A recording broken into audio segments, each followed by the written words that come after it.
All right, here's someone who's thinking of running for president, Rahm Emanuel.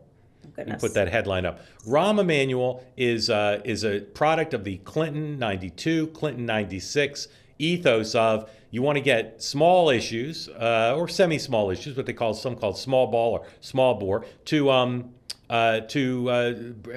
connect with the public. So here's the headline from Political. Rahm Emanuel says U.S. should follow Australia's path on a youth social media ban. I was watching the BBC this morning because I have the quad split on YouTube TV, and the fourth news channel is BBC, and their story was Australia has banned social media for kids 16 and under. Can't be on Instagram if you're a 15-year-old girl who wants to, read about, watch Taylor Swift videos. So this is an issue that parents might like. This country's been a total failure in regulating social media to protect our kids, and Rahm is floating this idea. Nomi, if Rahm called you and said, what are the downsides of being for this? Do you see any downsides to being for a ban on social media for 15 and under?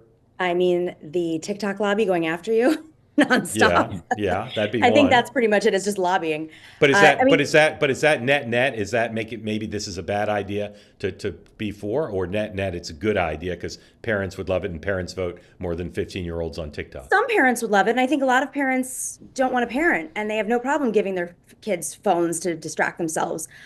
New York, we banned them in schools recently, and it's been tremendously Well, but popular. I'm asking, is this a good idea if you want to run for president? Is this a good thing to be for? No, it's a good idea if Rahm Emanuel talks about the economy and working class issues, but that's not something he's going to talk about because he's Mark, centrist. if Ted Cruz say wants to run against JD Vance, or JD Vance, is this a good issue for a Republican to adopt this as well? Well, at least I'll take it back for Rahm. I think for Rahm, it's a good risk. He's been kind of, he doesn't have the same stage, the same national, he's not in the zeitgeist in the same way. So he needs to take a risk and like kind of pick your spots. But from a Republican standpoint, I think that it would like if I'm JD Vance or Cruz or whoever, I totally think that it's a good move because empowering parents in it, like how we're moving forward with the toxicity of social media, I think like it is a worthwhile risk. And also you stake that ground. Now no one else can take that ground from you, and they have to argue on the other side. But they need Do either of you work for any social media platforms? no.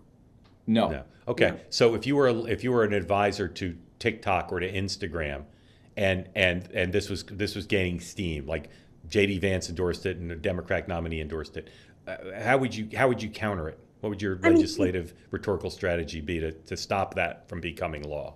I think it's free speech. I mean, if I were advising them, and I Yeah. would never, by the way, advise them on any of this, it's an issue of free speech. I mean, especially with JD Vance and his base, I would say, JD Vance, you rely on young boys being radicalized on the internet. This is obviously a closed conversation, and free speech is a big part of that. And if you want to get your message out to the next generation, whether it's the Tim Pools and all those, their base is young men, and that's what the Republican Party is relying on right now.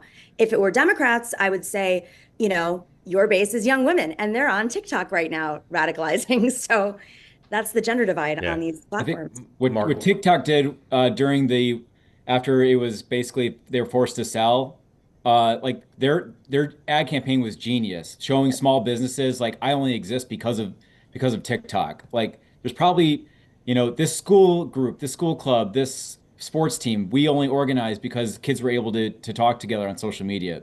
There's a social cohesion argument that, you can make in a 10-figure ad buy or 7-figure ad buy to kind of like show the softer side of social media. But So there's a public that's conversation, a smart on private Rahm. conversation. Yeah. Yeah.